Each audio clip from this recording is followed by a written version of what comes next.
Cuando yo era muchacho, me encantaban las películas ambientadas en la Edad Media, los reinos medievales. Generalmente había un rey malvado que abusaba de los más débiles, pero después de muchas dificultades, de muchas intrigas, finalmente era vencido por un rey noble o por un partidario del rey que liberaba al pueblo de la tiranía.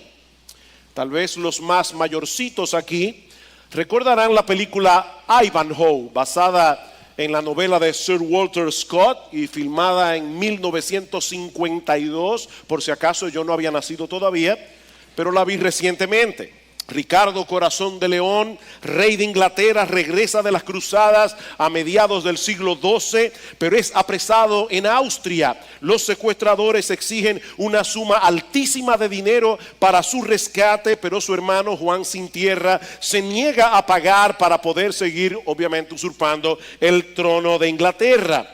Entre los partidarios de Ricardo se encuentra el caballero sajón Wilfred de Ivanhoe, quien se une a la resistencia sajona para luchar contra Juan Sin Tierra a fin de restaurar el trono de Inglaterra a su legítimo rey. Por supuesto, no sin antes conquistar el corazón de Rebeca, hija de Isaac de York, a quien Ivanhoe le salva la vida y que era protagonizada en la película nada más y nada menos que por Elizabeth Taylor, muy jovencita en esa época. Yo supongo que muchos de ustedes no vieron la película. Tal vez algunos vieron la serie de televisión que se hizo unos años más tarde, pero seguramente han visto tramas muy parecidas en el cine o la han leído en la literatura. Y supongo también que al igual que la mayoría de las personas, ustedes se han sentido aliviados cuando el rey usurpador es derrotado y el legítimo rey vuelve a ocupar el trono para alegría y beneficio de sus súbditos. Ahora, ¿saben qué, mis hermanos y amigos que están aquí de visita en la mañana de hoy? Todas estas historias de reyes y tronos no son más que un reflejo imperfecto de una gran historia que se revela en las Escrituras entre la lucha de dos reinos. Una historia en la que todos debiéramos estar interesados, no solo porque se trata de una historia absolutamente verídica, sino también porque todos nosotros somos parte de esa trama de un modo u otro, como veremos en el mensaje de la mañana de hoy. Les pido por favor que vayan conmigo al Evangelio de Marcos. Marcos capítulo 1, para continuar con nuestra serie de estudios consecutivos que iniciamos en este Evangelio hace unas semanas atrás. Como hemos visto ya, Marcos introduce su evangelio con la aparición del Señor Jesucristo como el Mesías que había sido ampliamente anunciado por los profetas del Antiguo Testamento. Pero en vez de dirigirse al templo y presentarse como el Salvador del mundo, Jesús se dirige al desierto de Judea para ser bautizado por Juan el Bautista en el río Jordán. Y de esa manera, desde el principio de su ministerio, el Señor Jesucristo se identifica con el pecado de su pueblo. Inmediatamente después de su bautismo, el Espíritu lo guía al monte de la tentación, donde tuvo que enfrentarse cara a cara con el enemigo de nuestras almas. De ese modo, Marcos introduce de inmediato el gran tema de su evangelio. Y yo espero, mis hermanos, que ya a estas alturas, los que han estado aquí las 2 semanas atrás, saben cuál es el tema del evangelio de Marcos. El rey que asume voluntariamente la posición de un siervo que no vino para ser servido, sino para servir y para dar su vida en rescate por muchos. En el pasaje que vamos a estudiar en la mañana de hoy, Marcos nos provee un resumen del ministerio del Señor Jesucristo en la región de Galilea, en los versículos 14 y 15, para luego presentarnos a sus primeros seguidores en los versículos 16 al 20. Pero déjenme advertirles algo. Este relato que veremos en la mañana de hoy no es meramente un relato histórico.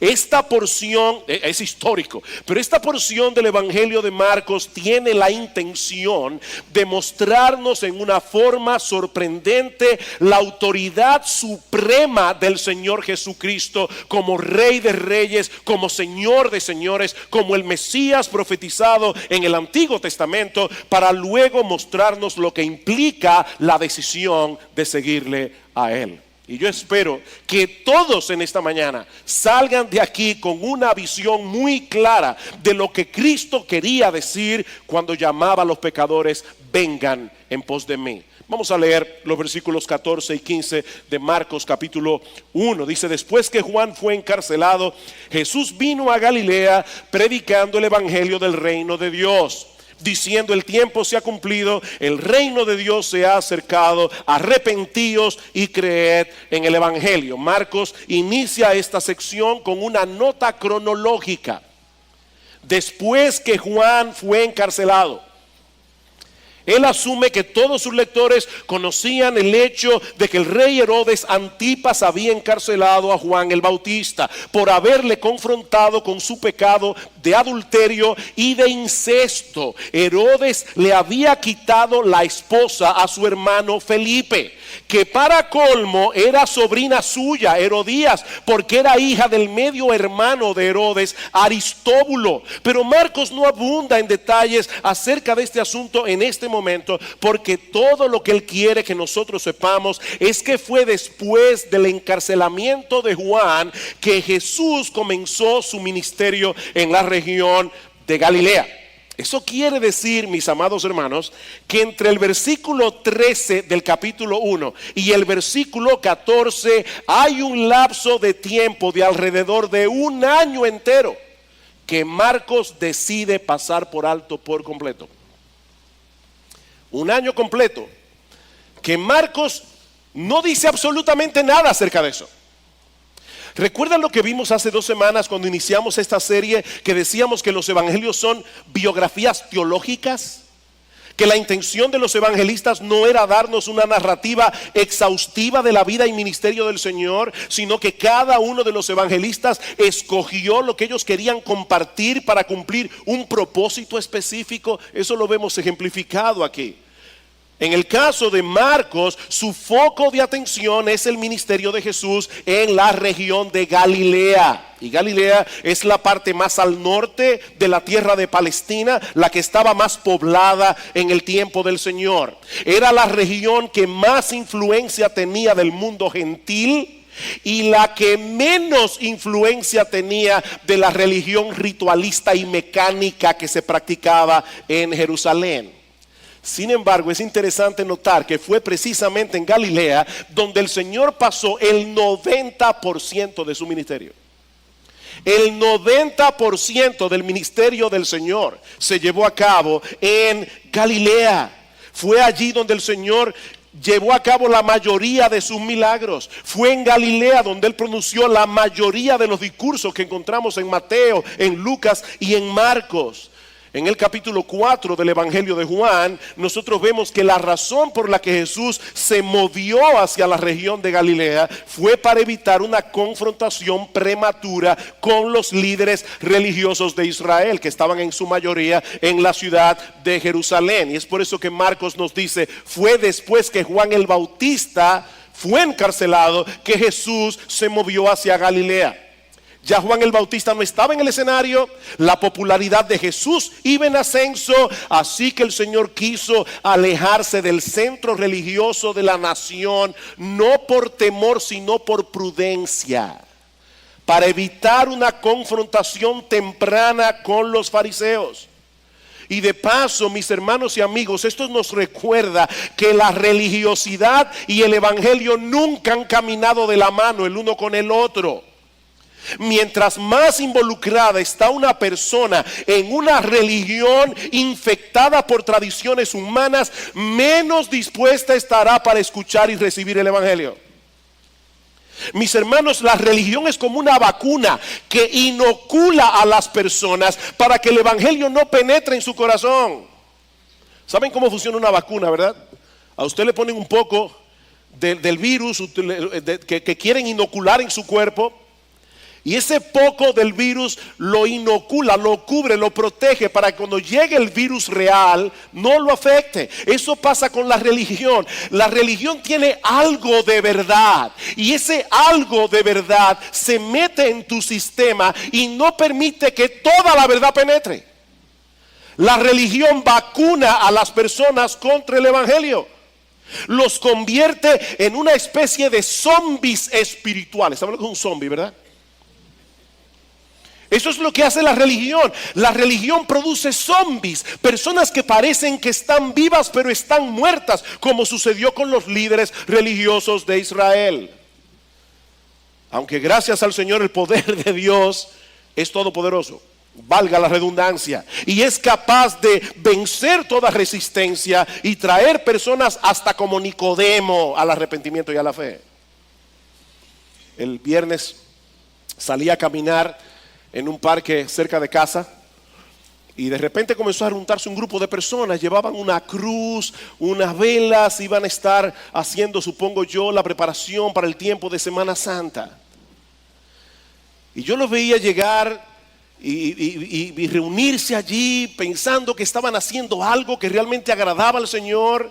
Mis hermanos, es más fácil, 1000 veces más fácil tomar una cruz de madera e ir en una procesión que tomar realmente la cruz de Cristo en el corazón.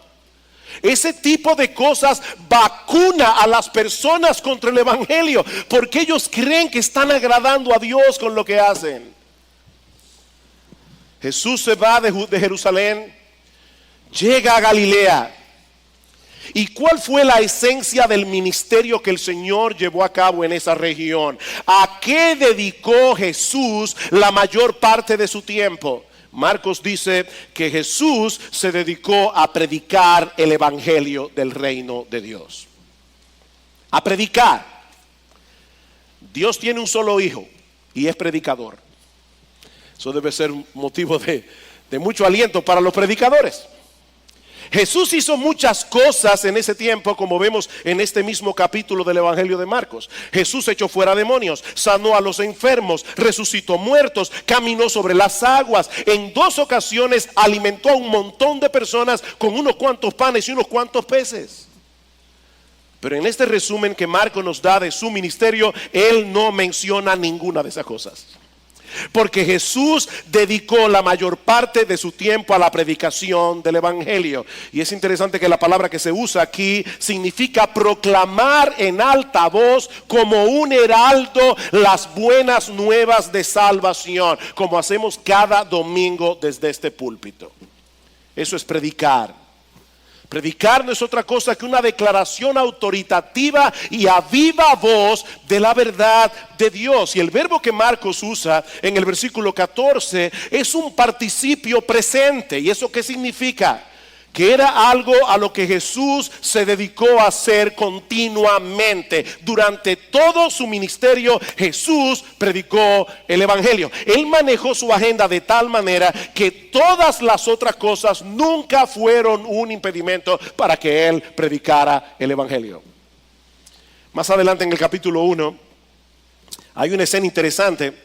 En el versículo 32 dice que cuando llegó la noche, luego que el sol se puso, le trajeron todos los que tenían enfermedades y a los endemoniados, y toda la ciudad se agolpó a la puerta. Imagínense, mis hermanos, la escena. Y sanó a muchos, noten, no a todos, sanó a muchos que estaban enfermos de diversas enfermedades, y echó fuera muchos demonios, y no dejaba hablar a los demonios porque le conocían. Pero inmediatamente en el versículo 35 dice: levantándose muy de mañana. ¿Qué significa eso? Bueno, si él se levantó de mañana, quiere decir que se había ido a acostar. Lo que quiere decir que en un momento dado, con toda la multitud agolpada a la puerta esperando ser sanada, el Señor Jesucristo dijo: basta, tengo que descansar. Para levantarme temprano, para tener mañana un tiempo de soledad con mi Padre Celestial. Y dice en el versículo 36: y le buscó Simón y los que con él estaban, y hallándole le dijeron: todos te buscan. Todas esas personas que en el día anterior no pudieron ver a Jesús, Todas esas personas enfermas que tenían problemas urgentes que tenían que ser atendidos, estaban allí otra vez bien temprano con su número en la mano, esperando ver a Jesús. ¿Y qué dice el versículo 38? Él les dijo: vamos a los lugares vecinos para que predique también allí, porque para esto he venido. ¿Escucharon eso? Al hombre más misericordioso del mundo diciendo en este momento: ya basta, yo no puedo continuar siguiendo la agenda de los demás, porque yo vine del cielo con una propia agenda que mi Padre me dio, y en esa agenda lo más importante que yo tengo que hacer es predicar el evangelio. De nada sirve sanar a una persona de su enfermedad si al final de cuentas va a morir y se va a ir al infierno por causa de su pecado. Así que el problema más serio del hombre no es su salud física. El problema más serio del hombre es reconciliarse con Dios. Y nadie va a reconciliarse con Dios si no es a través de la predicación del evangelio. Mis hermanos, si hay algo que ninguna iglesia de Cristo debe negociar, es la centralidad de la predicación en sus cultos congregacionales. Eso debe ser central en nuestros cultos, porque ese es el medio por excelencia que Dios ha decidido usar para salvar a los pecadores y para edificar a los creyentes: la predicación de la palabra. Hechos capítulo 6, ¿recuerdan cuando las viudas de los griegos comenzaron a quejarse porque estaban siendo desatendidas? ¿Qué hacen los apóstoles? Reúnen a los hermanos y les dice: buscad entre vosotros varones que se ocupen de servir a las mesas. Atender a las viudas es importante, pero no podemos permitir que esa labor nos impida hacer lo que nosotros tenemos que hacer: predicar la palabra de Dios y dedicarnos a la oración. Predicar la palabra y dedicarnos a la oración. Pablo dice en 1 Corintios capítulo 1 versículo 21 que a Dios le agradó salvar a los creyentes por la locura de la predicación. Y mis hermanos, es muy lamentable que muchos de los cultos que se celebran hoy en muchas iglesias se asemejan más a un baby shower que a una embajada del reino de Dios, donde un embajador está proclamando con autoridad los decretos del Rey del universo revelados en su palabra. Eso es lo que la iglesia es: una embajada del reino de Dios. Y nosotros no somos los negociadores de Dios. Nosotros no somos los encargados del entretenimiento. Nosotros somos sus embajadores. Como dice Pablo en 2 Corintios 5:22, llamando a los hombres a reconciliarse con Dios. Y eso nos lleva al contenido de la predicación de Jesús. ¿Qué hacía Jesús en Galilea? Predicar. ¿Qué predicaba Jesús? Versículo 15: el tiempo se ha cumplido, el reino de Dios se ha acercado, arrepentíos y creed en el evangelio. Vimos hace 2 semanas atrás que la palabra evangelio señala el anuncio de algo grandioso, algo extraordinario, algo maravilloso que ha ocurrido en la historia y que cambia para siempre y para bien la vida de sus destinatarios. Todas las demás religiones del mundo, que nos ofrecen consejos para llegar al cielo, consejos para vivir una vida plena y feliz. Pero el evangelio no es un consejo, el evangelio es un anuncio. Es el anuncio de algo que ya Dios hizo. Es la noticia más extraordinaria que cualquier ser humano haya escuchado jamás. Que Dios mismo se introdujo en la historia, que Dios mismo ha venido al mundo en la persona de su Hijo para libertar al hombre de la tiranía del pecado y para establecer su reino en la tierra. Versículo 15 otra vez: el tiempo se ha cumplido, el reino de Dios se ha acercado. Esa expresión, el reino de los cielos o el reino de Dios, se usa 14 veces en el evangelio de Marcos para referirse al gobierno soberano de Dios en el corazón de los hombres. Déjenme hacerles una pregunta, mis hermanos. ¿Ha habido algún momento en la historia en que Dios haya dejado de ser rey? No. ¿Ha habido algún momento en la historia en que Dios haya dejado de tener un reino sobre el cual Él reina? No. Pero cuando la Biblia habla del reino de Dios, está refiriéndose al reino de Dios, al gobierno soberano de Dios en el corazón de los hombres que se someten voluntariamente a Él. Nosotros vimos hace unos domingos atrás cómo en el huerto del Edén nuestros primeros padres decidieron rebelarse contra la autoridad de Dios para establecer su propio reino. El hombre se volvió un ser arrogante, un ser egocéntrico, es un esclavo que se cree ser rey. La buena noticia es que Dios diseñó un plan de salvación para enderezar de una vez por todas lo que el hombre torció. Y en el mismo momento en que Adán y Eva se rebelaron contra él, Dios les anunció que en algún punto de la historia Él iba a enviar a un Salvador para librarlos de su prisión, para librarlos de la esclavitud del pecado, para traerlos de vuelta a su reino. Y esa promesa vino a ser central en las profecías del Antiguo Testamento. La llegada de un Salvador que primero iba a asumir nuestra culpa, iba a pagar nuestra deuda y al mismo tiempo, mis hermanos, iba a transformar nuestros corazones para que nos sometiéramos con gozo al gobierno soberano de Dios. O sea, Dios es tan increíble, si se puede usar esa palabra, porque Él es digno de ser creído, pero si la usamos como sinónimo de sorprendente, extraordinario, maravilloso, Dios es tan increíble que Dios envía a un Salvador que primero paga nuestra deuda en la cruz del Calvario.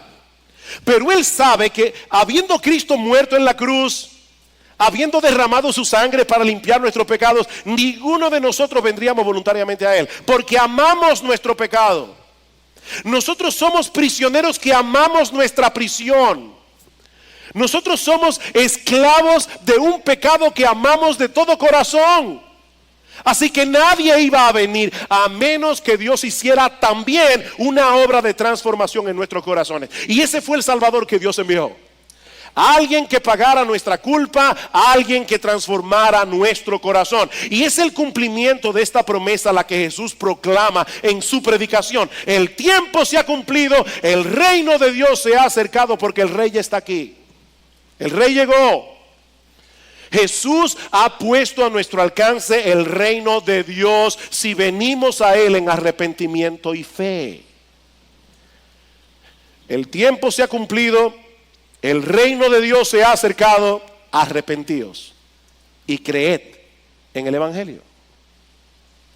¿Qué deben hacer los hombres ante la realidad de que el reino de Dios se ha introducido en la historia a través de la persona de Jesús? Arrepentirse y creer. Vuélvanse de sus caminos, dice el Señor. Levanten una bandera blanca de rendición. Yo recuerdo viendo otra vez la película de Ivanhoe, que al final llega finalmente Ricardo Corazón de León y Juan Sin Tierra es destronado. ¿Qué debe hacer el rey rival? Solo le quedan dos opciones: o la horca o la rendición. ¿Qué dice Cristo aquí? El Rey llegó. El Rey llegó. Levanten una bandera blanca de rendición. Reconozcan que han pecado contra el Dios del cielo. Reconozcan que han estado viviendo para ustedes mismos, siguiendo su propia voluntad. Vengan dispuestos a cambiar de rumbo, poniendo toda vuestra confianza en ese mismo Dios al que ustedes han ofendido. Arrepentíos. El arrepentimiento incluye una nueva perspectiva de las cosas. Una nueva perspectiva que te hace aborrecer lo que antes amabas y te hace amar lo que antes aborrecías. Es por eso que ese arrepentimiento siempre viene ligado a la fe, porque no basta con saber que somos pecadores, no basta con saber que somos merecedores de la condenación del infierno. Debemos aceptar también el regalo inmenso que Dios nos ha dado en la persona de Jesús. Arrepentíos y confiad en la buena noticia de que Dios envió su Rey a morir por pecadores.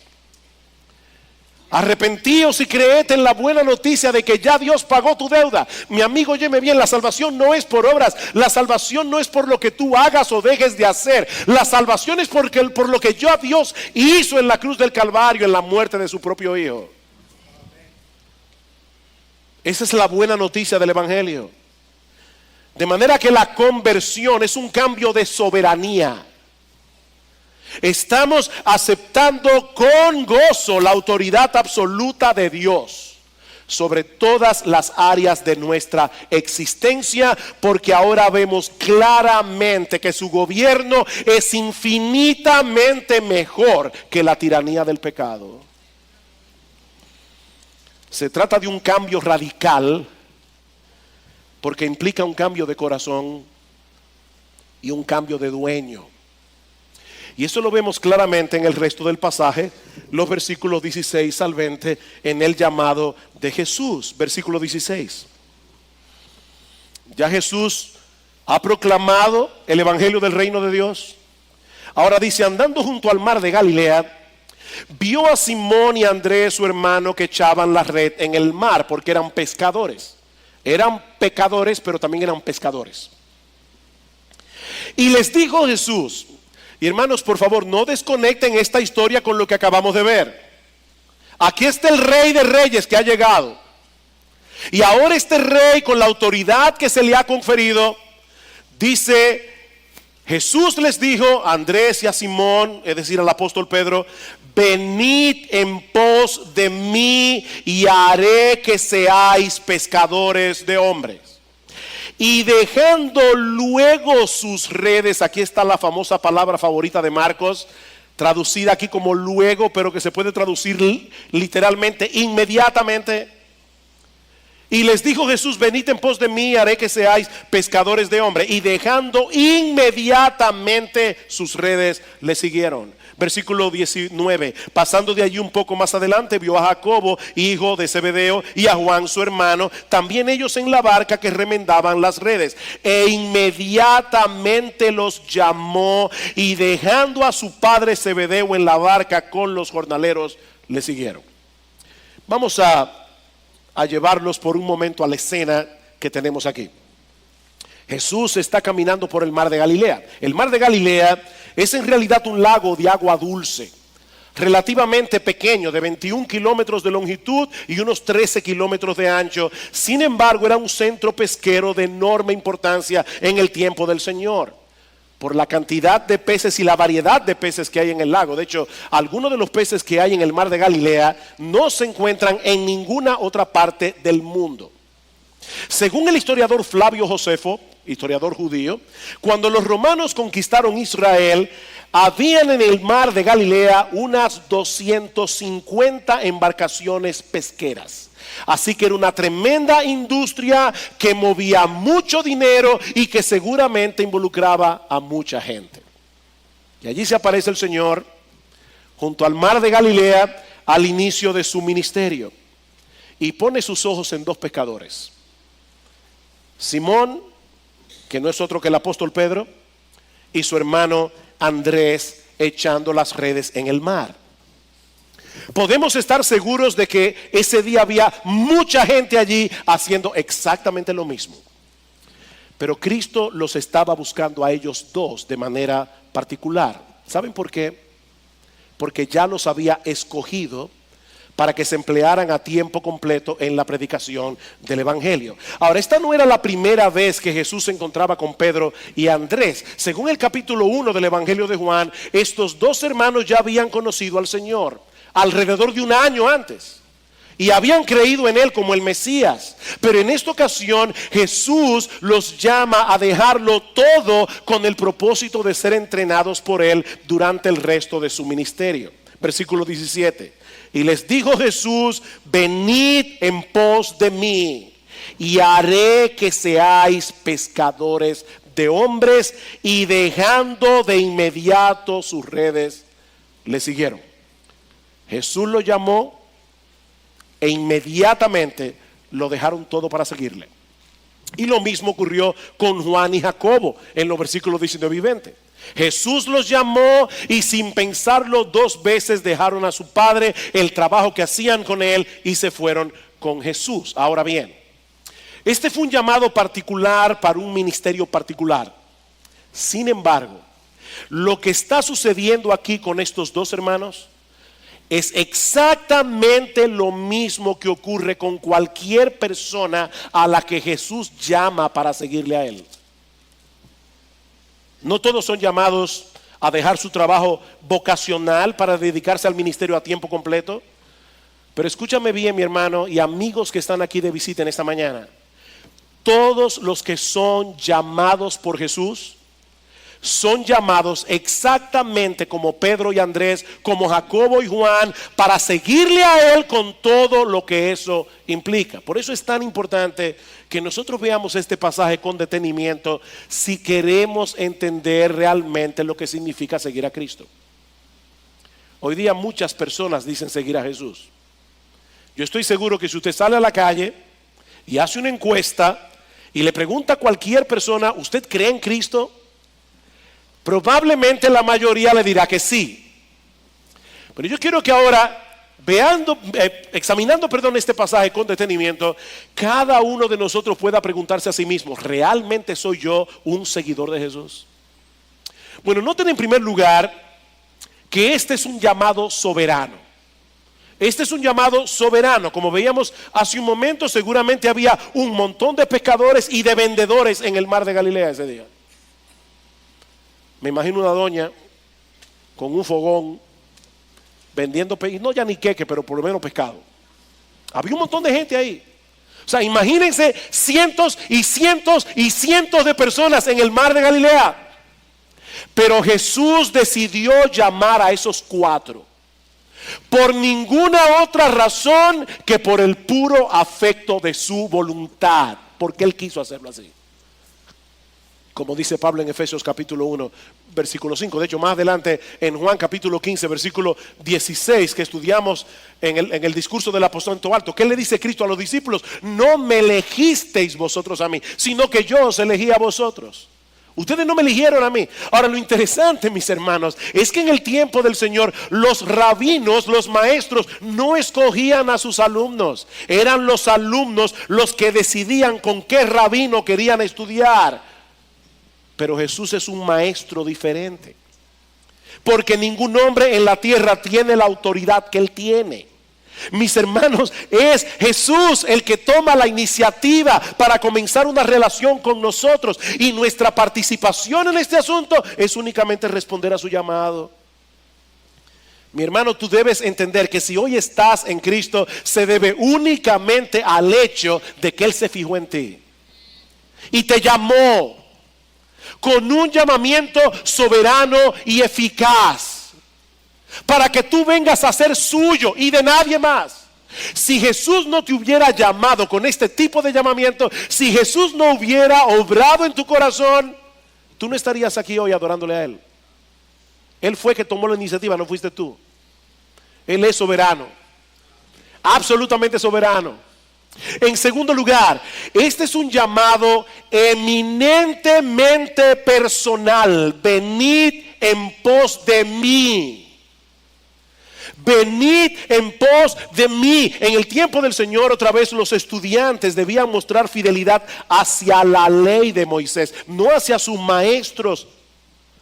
Pero el llamado de Jesús al discipulado es completamente diferente. Óyeme bien, mi hermano, mi amigo que estás aquí. Él no nos llama a seguir a una institución. Él no nos llama a ser parte de un grupo. Él no nos llama a seguir un conjunto de reglas o de actividades religiosas. Él no nos llama a creer un credo doctrinal. Su llamado es a seguirlo a Él, a tener una relación personal con Él como Señor y Salvador. Venid en pos de mí. Jesús llamó a estos hombres a vivir con Él, a aprender de Él, escucharle a Él, imitarle a Él. A partir de ese momento, ellos debían hablar como Él, pensar como Él, actuar como Él. Mi hermano, es a eso que tú fuiste llamado si tú eres cristiano. Es a vivir con Cristo. Es a relacionarte íntima y permanentemente con Él. Permaneced en mí, dice en Juan capítulo 15. De manera que podamos decir con el apóstol Pablo en Gálatas capítulo 2 versículo 20: con Cristo estoy juntamente crucificado, ya no vivo yo, mas vive Cristo en mí. Es a eso que fuimos llamados. Sed imitadores de mí, dice Pablo, como yo lo soy de Cristo. Y lo dice en el contexto de la autonegación que los corintios no estaban dispuestos a dar. Pablo dice: ustedes están tropezando por causa de la comida que ustedes comen. Los corintios decían, ustedes recuerdan la problemática que había en Corinto. Habían carnes que eran vendidas en el mercado después de haber sido sacrificadas a los ídolos y se vendían más baratas. Y habían hermanos que entendían que un ídolo no era nada en el mundo, iban al mercado, compraban esa carne, pero luego se la comían delante de otro hermano que tropezaba porque había venido de ese mundo de idolatría y pensaba que el hecho de comer esa carne ofrecida a los ídolos era involucrarse en la idolatría otra vez. Pero estos hermanos fuertes en su fe decían: a mí qué me importa, yo soy libre en Cristo, yo puedo hacer eso, tengo libertad. Y Pablo dice: hermanos, si pues coméis o bebéis o hacéis cualquier otra cosa, hacedlo todo para la gloria de Dios. No seáis tropiezo ni a judíos, ni a gentiles, ni a la iglesia de Dios. Imítenme a mí en eso, como yo soy imitador de Cristo. Jesús se negó a sí mismo, se negó su propia vida para venir a salvarnos. Y ahora Él está diciendo: vengan en pos de mí, vengan en pos de mí, aprendan de mí, vivan como yo. Eso es seguir a Cristo. En tercer lugar, es un llamado incondicional. Es un llamado incondicional. El Señor se aparece en el mar de Galilea, se encuentra con Pedro y Andrés, con Juan y Jacobo, y le dice: vengan en pos de mí. Y ninguno de ellos le preguntó: ¿hacer qué, Señor? ¿Por cuánto tiempo? ¿Y qué se supone que va a pasar ahora si yo decido seguirte a ti? Bueno, lo que pasó con todos ellos, menos con el apóstol Juan, es que todos murieron martirizados. Eso implicó para ellos seguir a Cristo, pero ellos no lo sabían en ese momento. Yo le doy muchas gracias al Señor que en mi caso, cuando yo me dediqué al ministerio a tiempo completo, yo no tenía ni idea de todo lo que venía. Probablemente si me hubieran pasado por una película lo que iba a implicar dedicarse al ministerio a tiempo completo, hubiera salido huyendo. Pero Cristo le dice a estos hermanos: vengan en pos de mí. Y ellos, sin preguntar absolutamente nada, lo dejaron todo y le siguieron. ¿Recuerdan a Isaías en el capítulo 6? Cómo tiene una visión de la gloria de Dios y dice que Dios le permite escuchar una conversación entre las tres personas de la Trinidad. ¿A quién enviaré y quién irá por nosotros? ¿Cuál es la pregunta más lógica que ustedes harían si escuchan esa conversación trinitaria? ¿A quién enviaré? ¿Y quién irá por nosotros? ¿A hacer qué, Señor? ¿A ir a dónde? Isaías no preguntó absolutamente nada, porque cuando Dios manda, uno obedece. Heme aquí, Señor, envíame a mí. Yo no sé lo que eso va a implicar, yo no sé lo que eso me va a costar, pero Señor, mi respuesta a tu llamado es incondicional. Aquí está mi firma al pie, Señor, en este papel en blanco. Escribe todo lo que tú quieras y ya yo estoy comprometido de antemano a obedecerte. Aunque yo no sepa lo que es. Eso es seguir a Cristo. Es incondicional. Como dice Stephen Lawson, nosotros no seguimos a Cristo en nuestros propios términos. Bueno, mira, Señor, déjame explicarte algo. Yo estoy dispuesto a darte hasta aquí. Yo recuerdo un hermano de nuestra iglesia que describía su conversión de esta manera. Dice: cuando yo oí el evangelio, yo le dije al Señor: bueno, Señor, entendí, yo estoy dispuesto a darte el 50% de mi vida. Y el Señor me dijo: no, inaceptable. Está bien, el 75%, inaceptable. Mira, Señor, yo estoy hoy de buenas. El 90% de mi vida será tuyo. Inaceptable. Ok, el 99%, déjame un 1% nada más para mí. Inaceptable. Yo quiero el 100% de tu vida. El 100%. Nosotros no ponemos las condiciones. Esto no depende de si nosotros queremos hacer lo que Él nos pide. Nosotros seguimos a Cristo y punto. Sin importar lo que venga en el futuro, sin importar por cuál camino Él nos quiera llevar. Sigan en pos de mí. Por supuesto, hermanos, hay una cosa que nosotros sí sabemos de nuestro Señor y Salvador, y es que Él es lo suficientemente bueno, lo suficientemente sabio como para decidir lo que es mejor para nosotros. Aunque en algunos momentos no entendamos lo que Él está haciendo. Sigue en pos de Él, por donde Él quiera llevarte, porque Él sabe mejor que tú cuál es el camino que más te conviene. Vengan en pos de mí.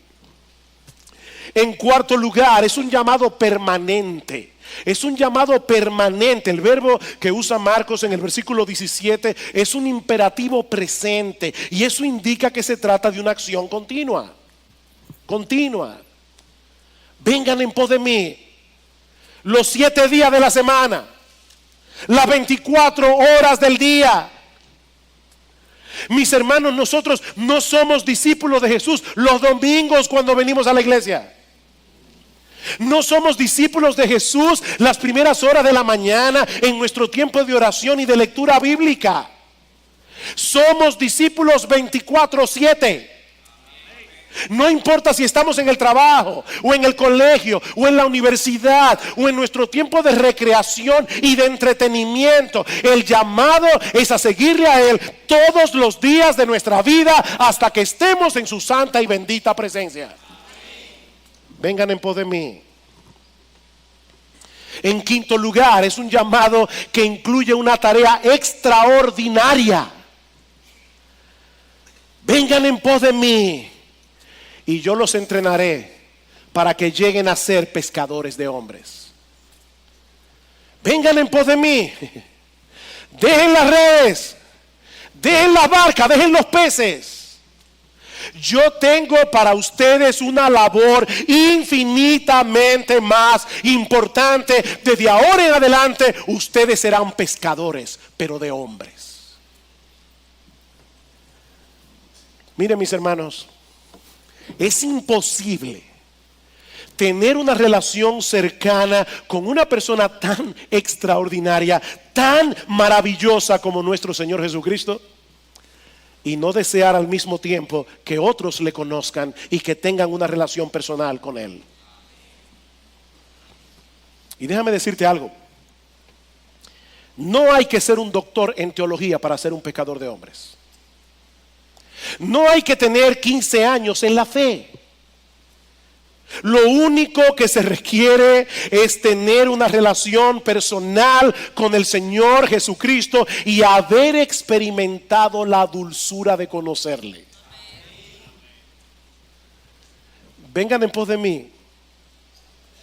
Y el mero hecho de estar cerca de mí los capacitará para ser pecadores de hombres. Ustedes me van a conocer a mí y van a querer que otros me conozcan. Vengan en pos de mí. La mujer samaritana no tuvo que coger un curso de discipulado ni de evangelismo para decirle a todo el mundo en el pueblo: vengan a ver a un hombre que me ha dicho todo lo que yo he hecho. Increíble que una mujer que ha tenido 5 hombres y vivía con uno que no era su marido está diciéndole a la gente con gozo: él me dijo todo lo que yo he hecho. Me presentó mi vida como en una pantalla. ¿No será este el Cristo? Y dice Juan, en Juan 4:39, que por el testimonio de esa mujer, que probablemente no sabía ni leer ni escribir, muchos de los samaritanos de esa ciudad creyeron en Jesús. Mis hermanos, el llamado de nuestro Señor Jesucristo es a adentrarnos en el océano de este mundo para rescatar hombres, mujeres y niños de la perdición y la condenación del pecado con la red del evangelio. Mis hermanos, ¿saben una cosa? Nosotros no podemos sentarnos en esta iglesia domingo tras domingo esperando que los peces salgan del agua y se metan en la red. No es así que se pesca. Hay que salir a buscarlos. Hay que meterse en la barca, hay que salir a pescar. Estos hombres a los que Jesús llamó conocían muy bien los riesgos de la pesca. Yo recuerdo una vez que salí con mi hermano Asier a pescar en Salinas. No hice más que salir a mar afuera cuando comencé a llamar a Juan, ustedes saben. Y lo grande es que andábamos con una persona y yo estaba mareado, el día entero mareado. Y no podía tirarme al agua porque estaba llena de agua viva. Porque de que en el agua a uno se le quita el mareo. Y ni eso. Y me dice alguien que estaba en la barca ese día con nosotros: déjame advertirte algo, cuando yo salgo de aquí yo no vuelvo para atrás. A las 5 de la tarde llegamos. Salimos a las 6 de la mañana. El día entero mareado. Pescar es divertido, pero tiene sus inconvenientes. Y estos hombres lo sabían. Ellos sabían lo que era estar en medio de una tempestad en el mar de Galilea. Pero estos hombres conocían también la alegría indescriptible de una buena pesca. Miren, déjenme decirles algo: el Señor no nos necesita para salvar a pecadores. Él puede hacerlo sin ti y sin mí. Pero Él quiere darnos el privilegio, el gozo de ser parte de esta empresa que tiene repercusiones eternas. Y gracias al Señor que nosotros no tenemos la responsabilidad de convertir a los pecadores. Ese no es tu trabajo ni el mío. Nosotros no fuimos llamados a convertir pecadores. Nosotros fuimos llamados simplemente a compartir el evangelio. El único que puede convertir un alma es Jesús. Pero Él ha decidido hacerlo a través de la predicación del evangelio. Así que encárgate tú de predicar y deja los resultados en sus manos, porque Él sigue siendo poderoso para salvar al más duro de los hombres. El evangelio es poder de Dios para salvación.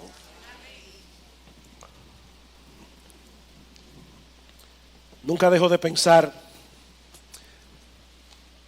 en el hijo de un gran siervo de Dios de nuestra generación, que se apartó de su casa, se dedicó a una vida completa de perdición, y en una ocasión alguien del trabajo le envió un versículo de la carta a los Romanos. Y este hijo de predicador de repente comienza a pensar: ¿y dónde se encuentra ese texto? Y dice que él decide irse a la casa, comenzar a leer el libro de Romanos, pero no sin antes haber pasado por un lugar, comprarse una botella de alcohol y un paquete de marihuana. Y él mismo da el testimonio de cómo él comienza a leer Romanos, beber alcohol y fumar marihuana. Dice: cuando iba por el capítulo 10, yo estaba borracho, endrogado y convertido. El poder del evangelio. El poder del evangelio. Mi hermano, predique el evangelio. Tú no sabes lo que Dios va a hacer con esa red. Ese es su problema. El tuyo es: vete al océano, busca a los pecadores y tírales la red del evangelio. Y finalmente, este es un llamado radical.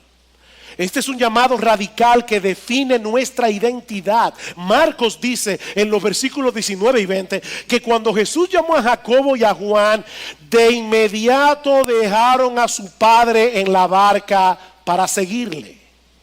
¿Vieron ese detalle? Dejaron a su padre y a los siervos. A veces uno se imagina a todos los apóstoles como personas bien pobrecitas. No. Zebedeo era un hombre rico. Él tenía un bote con siervos. Y de inmediato lo dejaron todo para seguir al Señor. Ahora, en el día de hoy esto no parece tan extraordinario, pero en la cultura judía esto era sumamente radical. ¿Saben por qué? Porque la identidad de un individuo provenía de su familia.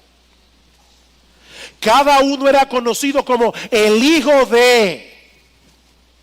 Pero el llamado de Jesús es a ponerlo a Él como nuestra prioridad por encima de cualquier otra cosa de este mundo. Cuando Jesús dice venid,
de mí. ¿Sabes lo que Él te está pidiendo? Él te está pidiendo ponerle a Él como la pasión suprema de tu vida. Él te está pidiendo que todo lo demás, y cuando digo todo lo demás, me refiero a todo lo demás tiene que pasar a un plano secundario.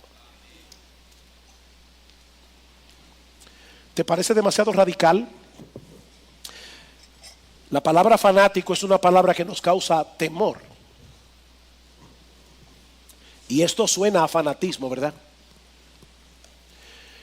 Bueno, si te parece demasiado radical, escucha cómo lo dice en Lucas 14:26.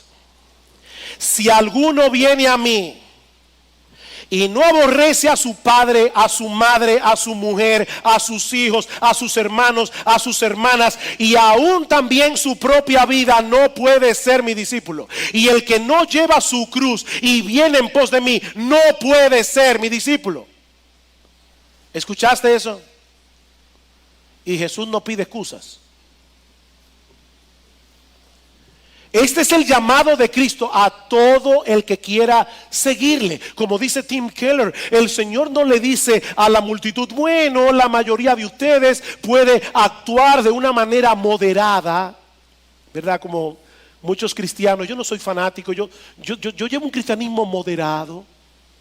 Pero Jesús no llamó a nadie a tener un cristianismo moderado. La mayoría de ustedes pueden actuar de una manera moderada, pero necesito unos cuantos hombres y mujeres que quieran llegar hasta el final del discipulado. No.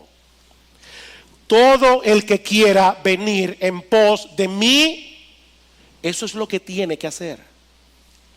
Ahora, ¿cómo es eso de que nosotros debemos aborrecer a nuestros familiares? Si la misma Biblia dice que nosotros tenemos que honrar padre y madre.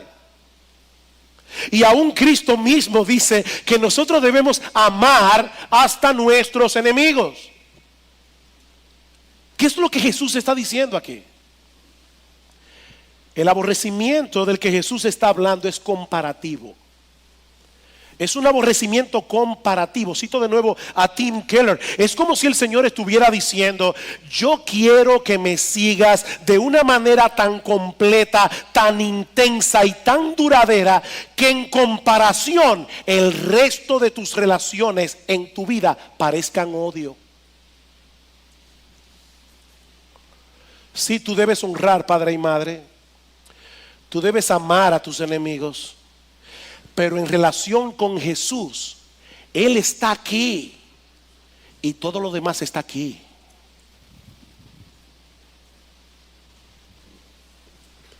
La versión de Mateo nos ayuda a entender mejor este concepto. El que ama a padre o madre más que a mí no es digno de mí. El que ama a hijo o hija más que a mí no es digno de mí. Y el que no toma su cruz y sigue en pos de mí no es digno de mí. Recuerden, hermanos y amigos, quién es el que está diciendo esto, porque eso es importante. Él es el Rey del universo, que por amor a pecadores dejó su trono en los cielos para venir a pagar nuestra deuda con la justicia de Dios. Él es el Rey que murió en nuestro lugar en la cruz del Calvario. Mis hermanos, su llamado es radical porque su amor es radical. Y porque la eternidad de nuestras almas está en juego.